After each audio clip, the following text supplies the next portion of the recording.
Hey friends, listen, I know all of us have had to do this major shift into always teaching into a camera, whether that's a laptop or your phone, or like I am right now addressing an empty room looking straight into the lens of a DSLR.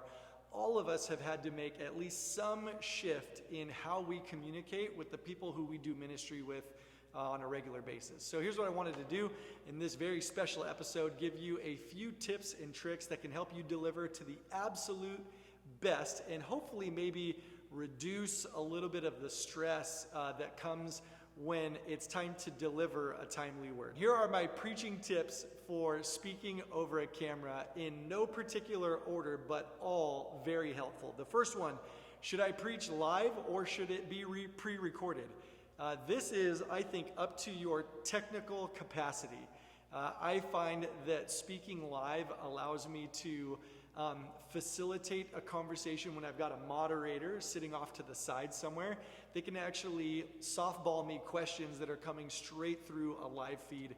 If I'm managing it myself, it's a really organic way to involve people in your conversation. But if you have the ability to pre-record, there are certainly some advantages there. One of them is that you get to retake when you mess up. And that gives a lot of grace as you kind of learn this new rhythm of being online or recording everything to a camera. One of the things that I enjoy the most in pre-recording is that I can digest a single point, and then I can make a break, and then I can breathe, and I can go kind of consume the second part of what I want to say.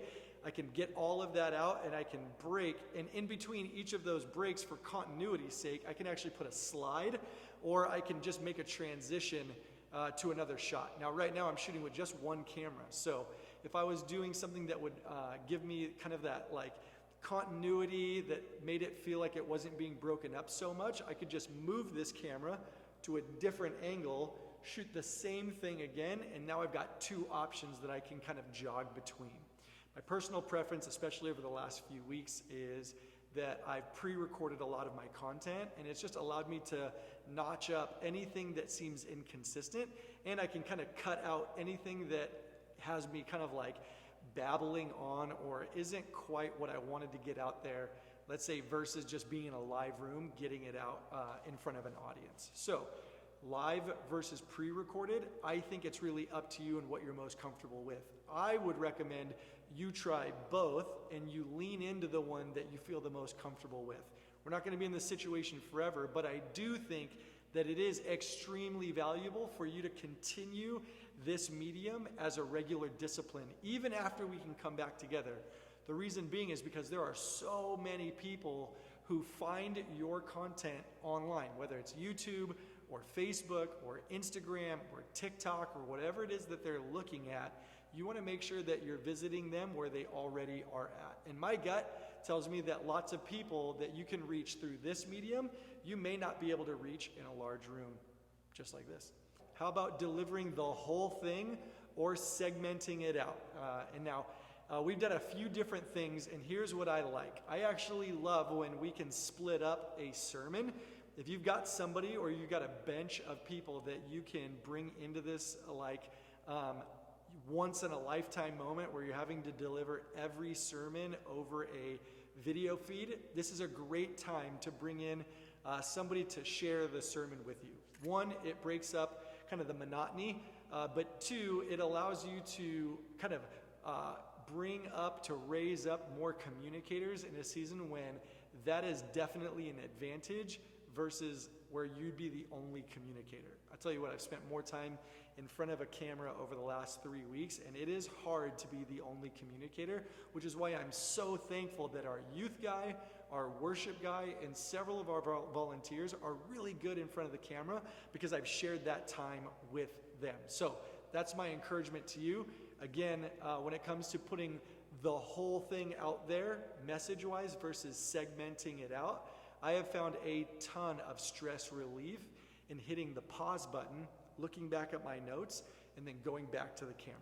I think everybody feels a connection when you can go full-time into the lens versus you kind of reading things off of notes here or even notes through a teleprompter here. So I'm going to encourage you, if you can segment it out and it doesn't feel too choppy, that's the way to go. And here's the deal. Everybody is cutting you a ton of grace. Oftentimes, you, like me, are my own worst critic.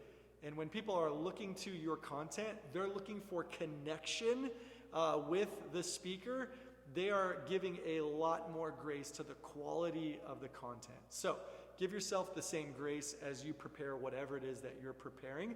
But a couple of good things that you can do: frame tighter than you usually would.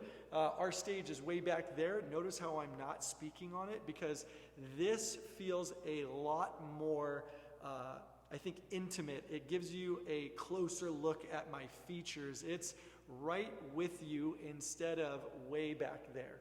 Everybody who's viewing this is viewing it either on a screen or on their phone, on a computer, or they're watching it on their TV. So you would have the advantage if you tightened up your shot a little bit, and instead of talking in a rhythm where you were talking to, let's say, 50 or 500 people, consider what it looks like to talk to 5.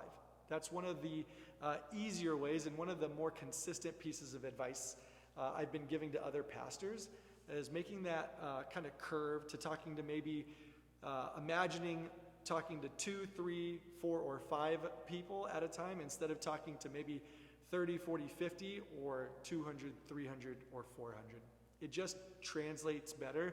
It's more contextual, and it's actually challenging speakers to build a new rhythm with how they communicate the Word of God. So that's my advice when addressing whether you should communicate in part or try to knock the whole thing out. Do what feels good. My preference is to part it out and then edit it together. The next thing is, what does it look like to engage while you're recording? Here's what we've done. We've actually invited all of the people who would typically be at the front doors or helping usher people to seats. We've invited them to gather before the service online, whether it's through Zoom or through FaceTime, or early on the countdown, and actually utilize them as the comment thread facilitators. They've got great input. Those are people that meet folks on a regular basis as they walk in and out of your church. And chances are they probably got a better relationship with most of the people who are going to be watching online than even you or I do. So we've invited a lot of our hosts, a lot of our ushers, our parking folks, our security team, our facilities team, to all step in to be facilitators online. And the great thing about that is the more facilitators you have, the more engagement you have. Also, it's a great rhythm to get into the habit of asking all of those volunteers to share the service that you're putting online.